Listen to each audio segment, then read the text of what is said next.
We got a lot to discuss today. The Eagles, the Rams, domination, 9-2, 7 straight wins.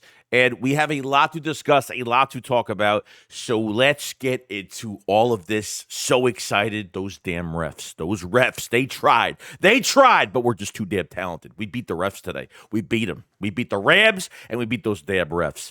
And I have a lot to say. Let's get into it.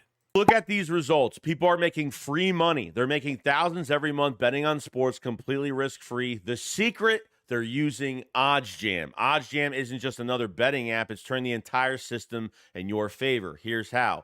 OddsJam uses a strategy called arbitrage, finding odds differences across sports books. You bet both sides, and no matter the outcome, you will profit. Here's an example. If you put $500 on Boise State to win on FanDuel and $335 on their opponent, San Francisco, on DraftKings, you'll guaranteed to make $50, win or lose. It's that simple. With the OddsJam mobile app, you'll get real-time alerts on these opportunities every day. People are making thousands monthly. And to get you started, use code Joey for 35% off and a 7-day free trial. I guarantee you'll profit during the trial, and if you don't, cancel with one click. No questions asked.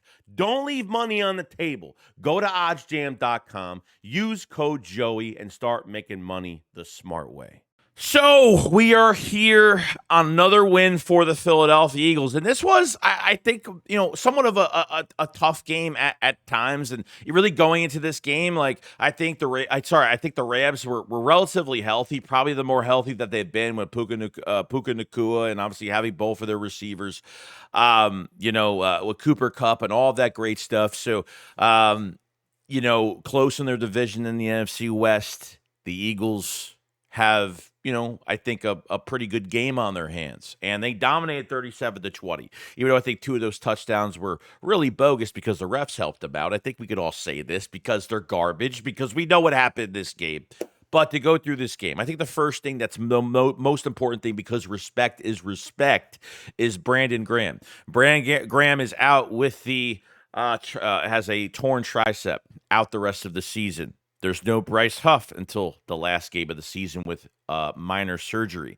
So you're down a couple edge rushers right now. This was Brandon Graham's best game the last couple years, no doubt. And Fangio has treated Brandon Graham like he's 26 years old.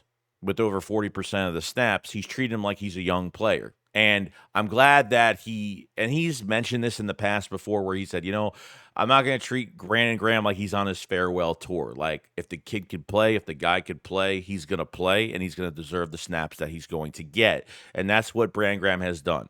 Okay, he had two tackles for loss and a sack today. He was just a major. He was great. He was great. He had a sack. He almost had another sack where he got right on Stafford's hand as the hand with the ball going back. He almost got there again. He hit the ball for a split second.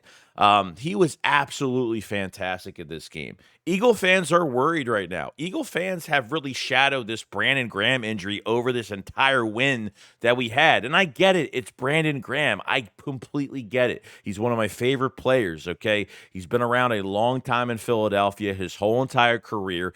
If he wants to come back next season, the Eagles will re-sign him instantly. It's no question it will happen. If he wants to retire, then he's going to retire.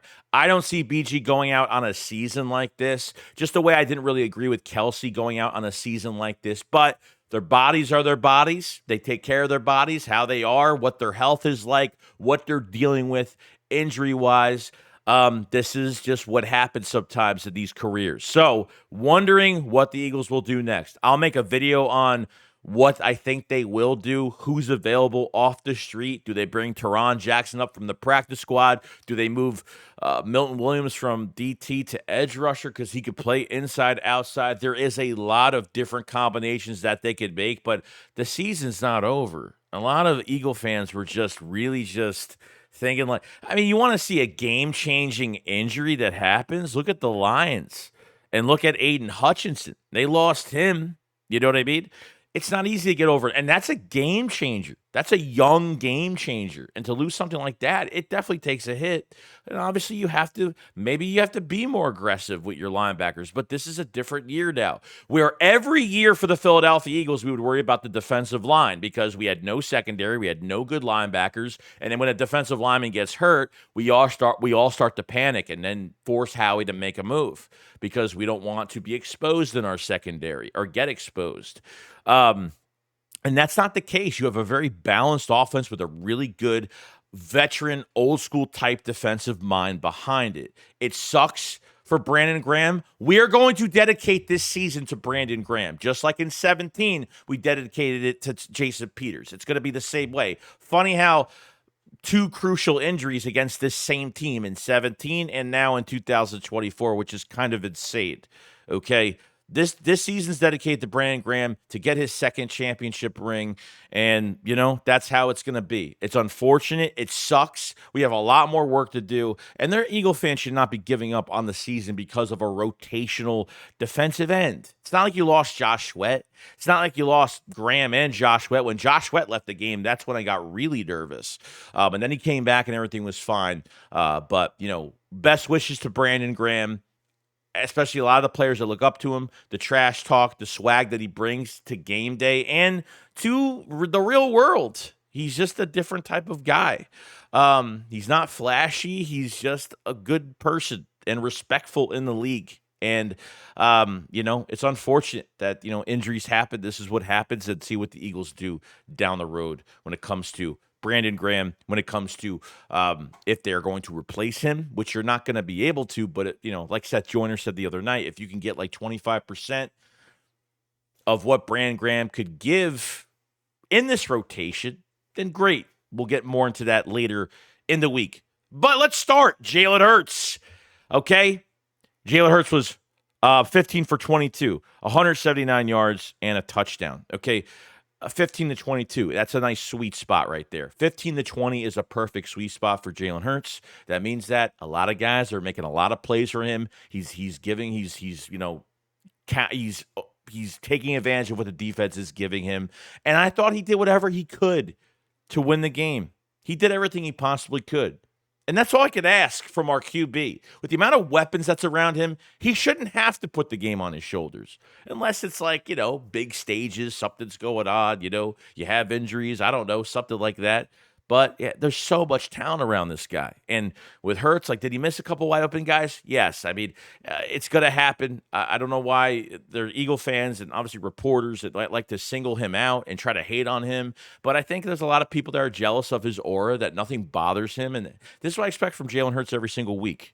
And the less he throws, the better it is. I can't complain about it. I can't complain about it at all. So I thought he played really well. Respect to the Eagles because they spread the ball so well. To Jahan Dotson, to Johnny Wilson. They were getting other guys involved, which was actually pretty damn good. So much respect to that. And respect to Nick Sirianni because he took the points and he coached the game really good. Taking that decline penalty at 4th and 3 when the Rams were going for it, and then accepted it. And that's when Milton Williams, it was like 3rd and 16. He accepted the penalty, and that's when Milton Williams had that sack. So that was nice that he changed that, which I think a lot of, I want to see how the NFL or how the fans react to that, how he changed the decline penalty to accept the penalty. He challenged he challenged the fumble on the Rams on that first sequence when Kyron Williams fumbled the football. So he challenged that. So I thought this was probably one of the best games that Nick actually took control over and did a pretty good job with it. And by the way, Jake Elliott, fantastic day. He's back to normal. Nothing's going on seriously. So that's good. Mentally, there's nothing wrong. He had one of his worst games last week kicking, and, I'm really happy that he nailed everything down the middle. Nothing was close on the edge to the goalpost or nothing. Everything was a perfect kick. So much respect to Jake. Much respect to Nick Sirianni. And Hurts did all he can to win this game. Can we please stop? And the one thing I'm going to complain. If I'm going to complain about something, the one thing, can we please stop the fucking draw, please? Please, God.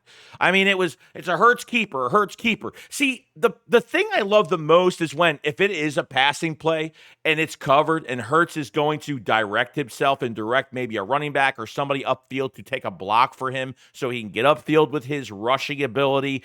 I like when things like that happen naturally. When they have this in the playbook, and they have this Hurts keeper in the playbook. I can't stand it. And the Rams read it. He got a first down a couple times. They read it almost every time after that. I mean, he was almost caught doing it. Got his hand caught in a cookie jar doing this play. I can't stand, it's easy yards, hikes the ball, running back goes in front, follows the block, or maybe the guard and tackle pull. I don't know, something like that. I don't know.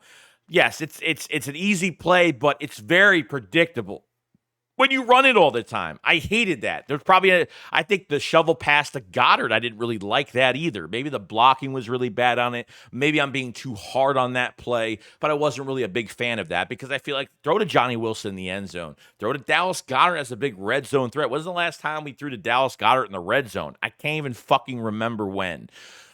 So that Hurts keeper is like, please throw it in the garbage. That play was just a waste of a play, just stupid. And there was a couple times they had some drive killers, the illegal man upfield. Jahan Dotson went off sides, wasn't ready, didn't check with the ref, so he overthrew to Goddard in the end zone. Wouldn't have mattered anyway because we had the penalty on that with Jahan Dotson. So yeah, there was a few drive killers and things like that, but I thought they really did pick it up.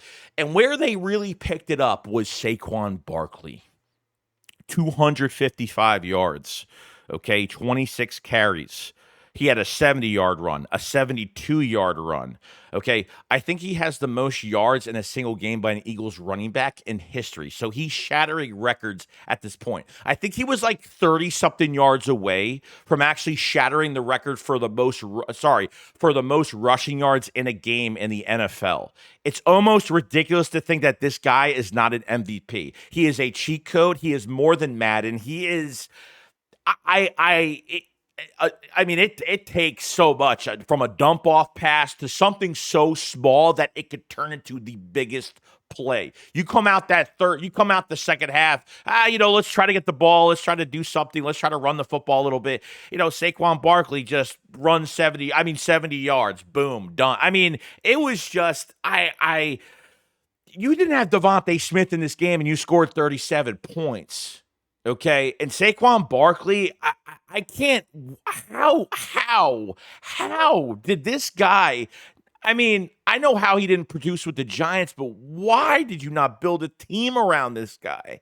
Honestly, because I can't even, I want to rewind time and be like, man, I wish he was an Eagle his whole fucking career. It just annoys me so much, man, but I am so happy. I feel like I'm living a dream with Saquon Barkley. We haven't had a back like this in so many years. It's been so long. Not a product for 1,000 yards, not a product behind a good offensive line. I'm talking a legit 3-down back that's generational, that's yellow jacket worthy. I mean, it's so underwhelming. I mean, really, it is. It's just, I can't even believe we're watching greatness in front of our eyes where it seems like A.J. Brown and Devontae Smith, and A.J. Brown had a good game. I mean, he had like, 7 catches for like 109, 106 yards. So he had over 100 yards. So that's good. 23 was a really bad corner, by the way. He broke a few tackles. They ran some crossers finally. There was times where Hurts was holding on to the ball, and I saw no safety. I saw no safety blanket, no check down. Check down wasn't even there. So I think the Eagles went back to their old ways of, letting Hurts hold on to the ball, dropping back. And yes, you have to worry about Jared Verse. You have to worry about Braden Fisk. Jared Verse was a little bit of a problem early on. Not too much, but they were getting some pressures. But I thought Hurts was really good, throwing the ball out of bounds, not taking unnecessary sacks. But to have a running back like this that takes the pressure off you, you know what I mean? Like, I forgot somebody said this after the game. A player did.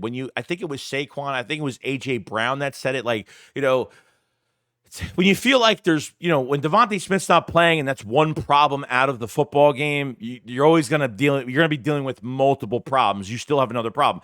It's almost like, man, this offense should be running through Saquon Barkley. And it might sound stupid, but it's insane what he's done. 255 yards is absolutely insane. I'm sorry. Okay.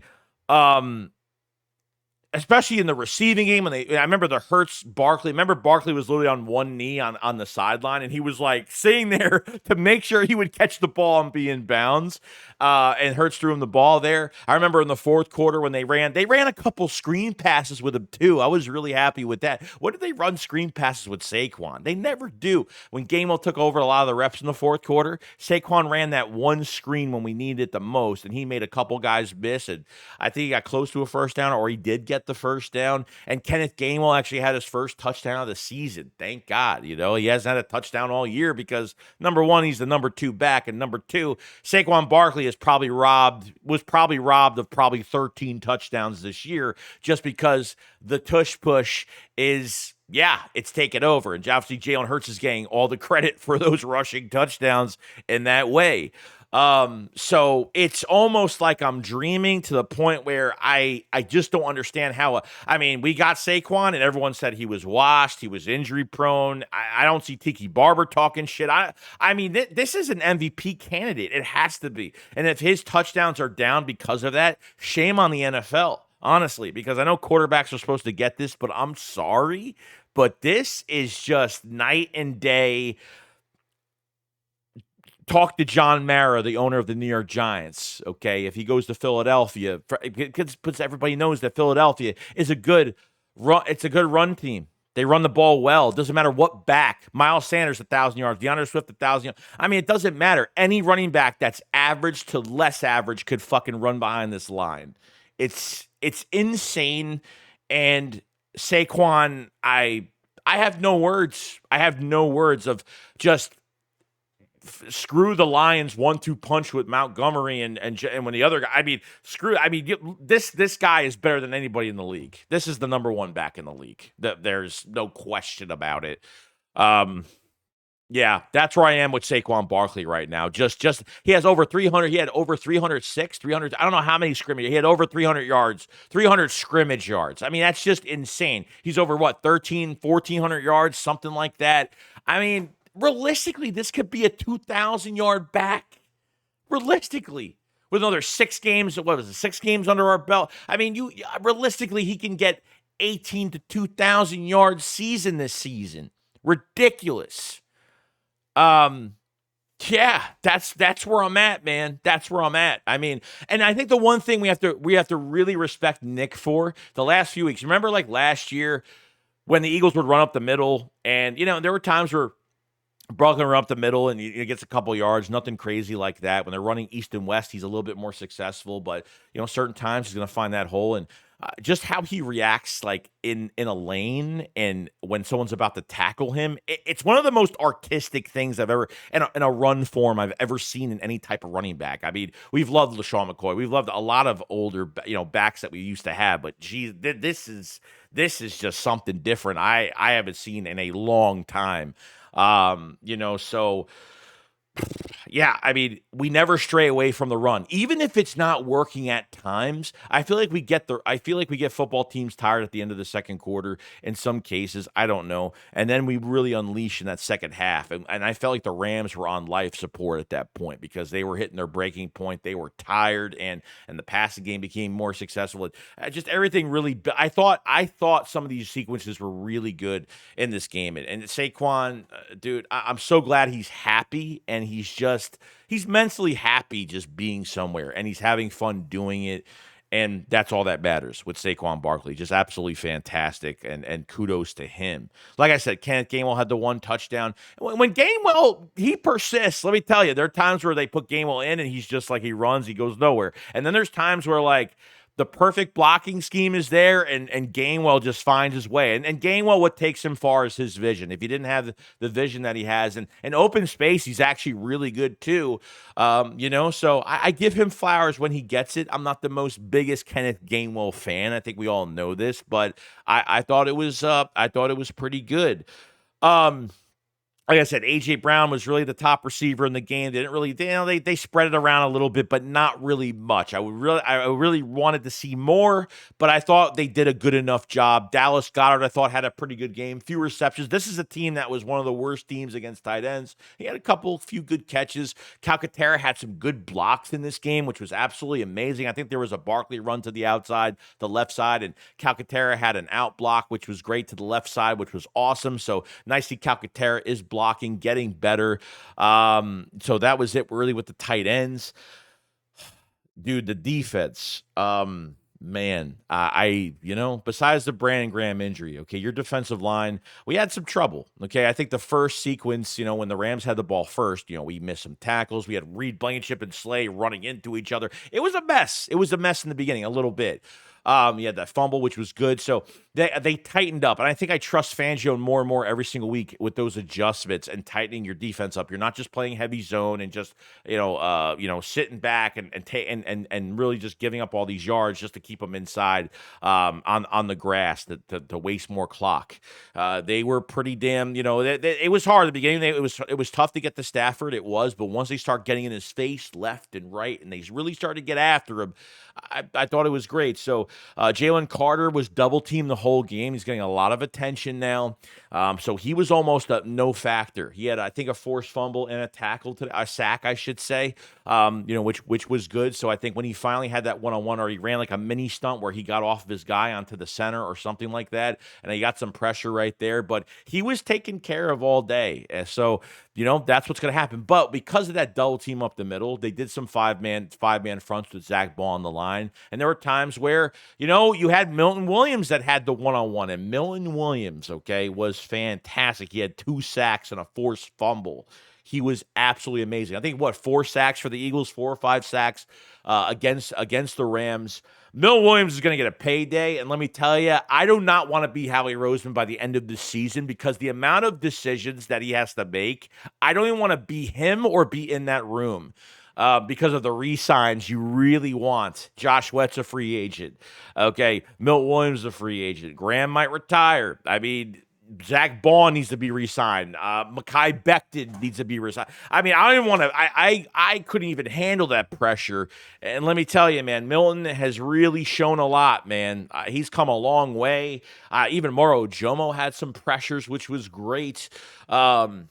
So I thought he did really good. Jordan Davis, I think once the Eagles start getting in leads in games, I feel like Jordan Davis, his snap count definitely goes down, because they want more of a pass rush, and they know that he's just not very good at it. I know Davis had a missed tackle in the backfield. That would have been like a 2-3 yard loss or something, but let go of him, unfortunately. So if the Eagles start to take some leads, they definitely take Jordan Davis out on the less snap count. So Jordan Davis didn't really do much today. Nolan Smith didn't really do much. Obviously, Bryce Huff is not playing till the end of this year with the minor surgery. And Josh Sweat, I thought, played really good. Had the ankle injury, came out. I forgot his stats. He had a sack, I think. I think he had 1 sack for the day, I think.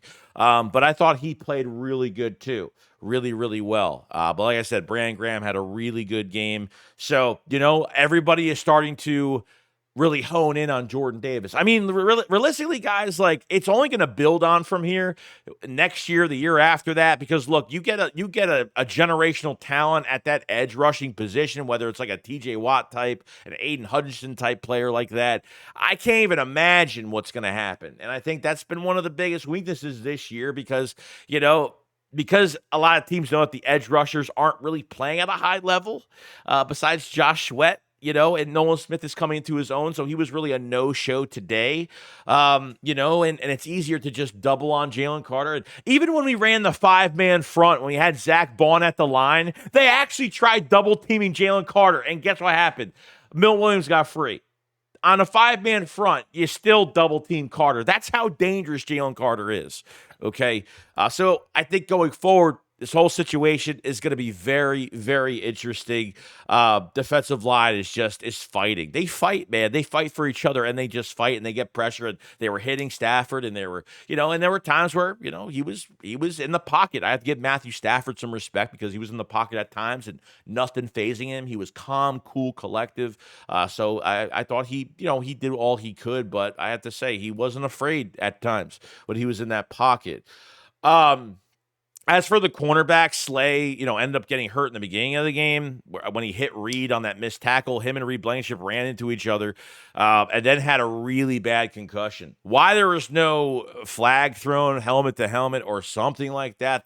Especially for usually when it comes to when you're a running back or and you want to hit with your helmet or I mean, anybody that tries to assert, like you use your helmet as a weapon as the first thing you use, like I understand you have to trust me, I get the rules. They're stupid. I get it. But this is how the NFL works, unfortunately. So Slay was on the ground. This has got to be like a grade 3 concussion. But let me tell you, he had no idea where he was. Isaiah Rodgers came right in. And, yeah, he was getting picked on a lot in this game. Isaiah Rodgers. So I wouldn't make a big deal about it. Puka Nacua is a really good fucking wide receiver. I'm sorry. You're not going to look perfect every game. I think this was one of those games where, Puka Nacua got some yards, even though the Isaiah Rodgers PI call was a bunch of BS. I think we all know that. The Slay PI call was BS. The only two touchdowns they had,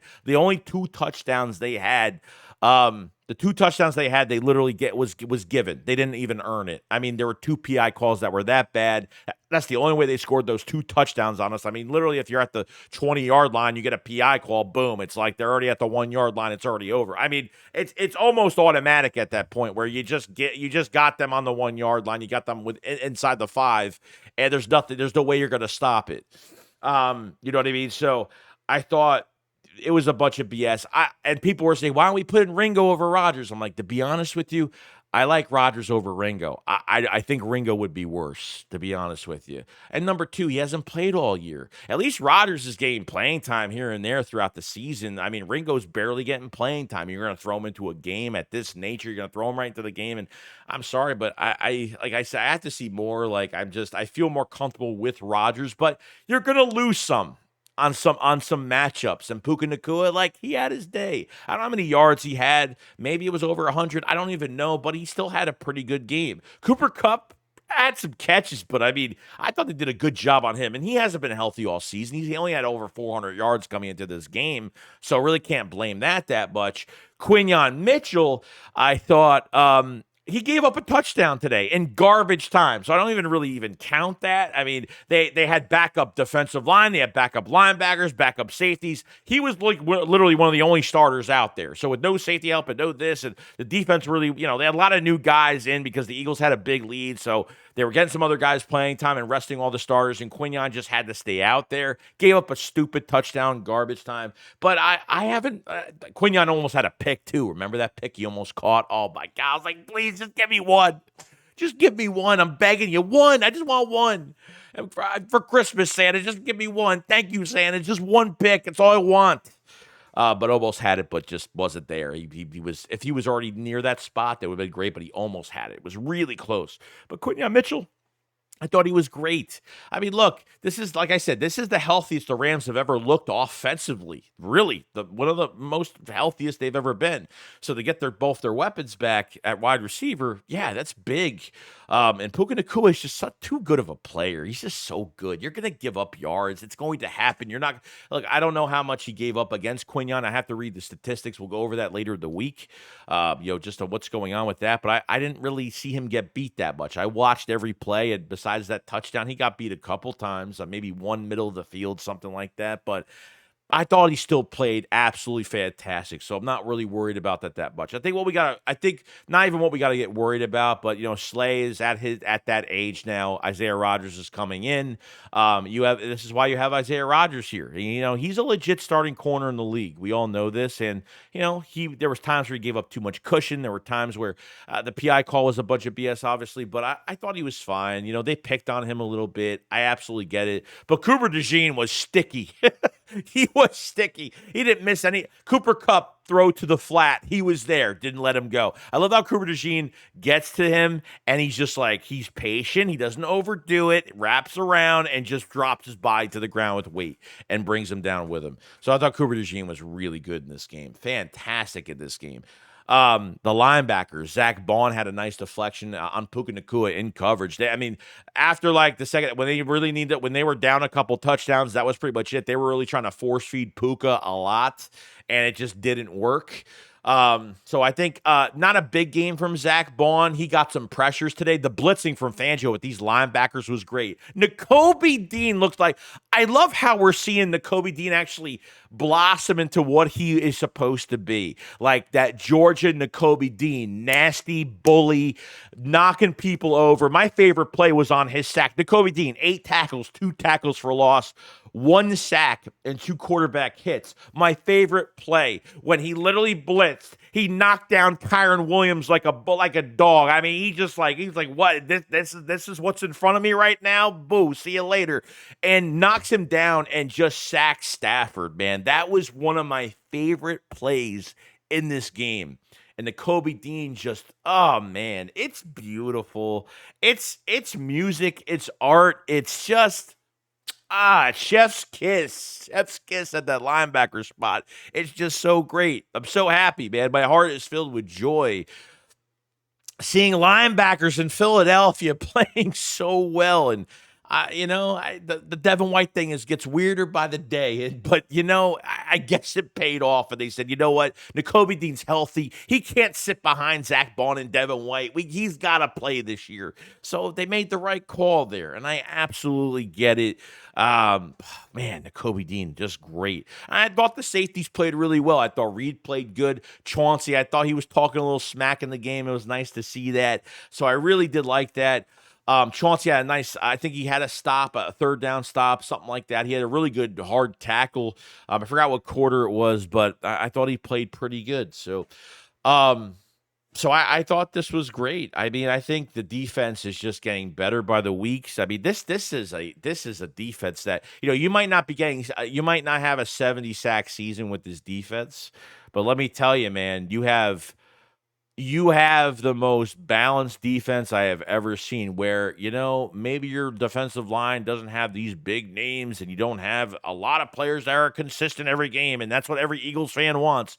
But that secondary and those linebackers and what they could do and how fast they play to the ball. And when Fangio is making these adjustments, you're just happy and you're like, man, that's great. First half, they weren't really blitzing that much. Second half, they were attacking. I mean, I'm seeing guys get pancaked to the ground, and that is just amazing to see just how aggressive a reaction type scheme is. Kind of weird, right? We're not bending and not breaking. We're playing man. We're Fangio knows his roster inside and out, strengths and weaknesses of every single player, and he will never set up a player in a failed situation. And that's what we've done in recent years, unfortunately. But we never drafted 2 DBs in the first round and never went this far into adding so much depth at cornerback. And I think that's been one of the most important things the Eagles have done since this offseason, since last year when they acquired Isaiah Rodgers on the gambling situation when he was suspended last year. So I think the defense as a whole, minus Brandon Graham, I think is still going to be a good defense. I'm going to look at some names, see what's going on, and we'll find out how can this defense get better. What do they need to do? What's the biggest weakness to the defense right now? Maybe not a high, a defensive end that's high reputation. But I think part of it, besides Josh Sweat, but obviously got a lot of young faces. I would have to say turnover battle, and they got one on a fumble, which was great. I know Kyron Williams fumbled again later in the game, and they jumped back on it. And then we had the strip, which the strip from I think Milton Williams or it was Jalen Carter, whoever it was, and they jumped on that. So. I think all around this was a good game from a coaching standpoint to a quarterback standpoint to every position. I think that this was a one of the most completed games. Did they have a fast start? Not really. I thought they had a good sequence going downfield, scoring those 3 points. They could have done a little bit better. Still, the first quarter, the first halves are still questionable to me. I think they're still going to be questionable to all of us. Like they got to get that. They got to get that fixed. They really have to get that fixed because sometimes they just look stale at times. And, but I thought the sequence was good, but really getting into the red zone was just really bad at times. So that's where I was at that. And these fucking refs, man, I'm telling you, like, I felt like I was battling the Rams, and I felt like I was battling these refs as a damn fan. The two PI calls, the Landon Dickerson push at the end of a play was a shot. I mean, are you gonna let these guys play and be competitive? Like, I don't get these. Like, I don't get these like calls, man. Every time they were helping us out, it was offset penalties on both teams all the damn time. I mean, just ridiculous, man. Absolutely ridiculous. I mean, that was they just wanted us to lose so damn bad. But you know why we were not going to lose that game? We weren't going to lose that game because we're just too gifted. We're just too talented. We're just too mean and angry and pissed off. And let me tell you, after Slay went out with that concussion, they were pissed. And that's the stuff we didn't see last season, like just the sense of urgency, fight back, going through adversity, fighting back. Like that 49ers game last year really changed a lot of things for the team and where they were and if this team wanted to fight. And they really gave up. The spark is back in this defense. The spark is back. I'll take this defense over any defense we had in recent years besides 17, just because you have a back end that plays so damn fast off the ball with the right fucking DC behind it. It's 1-0, just so different. And I think we're just not used to that. And every time someone gets hurt on the defensive line, all Eagle fans are worried. Every Eagle fan says, hey, Brandon Graham's hurt. What are we going to do? Our defensive line is going to be bad. Oh, the edge rushers. Oh, we can't rely on him. We don't have anybody. Bryce Huff is out too. Oh, everybody is flipping out over it. It's like, guys, like, I understand, like, we're just not used to the fact that we're not depending on a defensive line for everything anymore. There's so much more that we're using now. You have linebackers that can play. You have corners that can play. You drafted 2 DBs that are playing. They should have yellow jackets. I mean, I'm not even kidding. I mean, I'm just overbearing. I'm just joking about that. But like, you drafted a couple rookies, good studs, fantastic. They have something to play for. They're not just playing for a paycheck. These guys they're tearing it up out there, man. They're doing all they possibly can for us. So have to respect that 100%. But that is the review for the Eagles, the LA Rams. A lot going on here for the division. The Eagles obviously are 3 games ahead of Washington in the NFC East, with the Cowboys beating them. 2-for-1 deal with the Cowboys getting a worse draft pick because they win a game. And Washington didn't look good at all. Okay, but you had the Vikings win, you had the Lions win, so you really have to stay on the tail to get that number 1 seed, and we'll be going through that more, but the Eagles still have to take care of business every single week. And other than that, guys, leave a comment in the comment section below. What was your favorite moment from this game? What do you think of the Brandon Graham situation? And, what lies ahead? Baltimore next week and a lot more. Make sure you subscribe to the channel for more Eagles news every single day, which I cover live streams, live play-by-plays, and just making videos every day and having some fun and just covering the birds because I am a diehard Eagles fan. And if you guys haven't liked this video, definitely hit the like button. It helps out tremendously beyond. Thank you so much for the support. For anyone that was in the live play-by-play or is watching this video as well. You guys enjoy the rest of your day, and fly, Eagles, fly, go Birds. Enjoy your Thanksgiving this week. If you don't watch any more videos this week or whatever, you guys have a great day, and I'll see you guys on the next one. Shakes what up, follow side. Peace out, guys. Peace.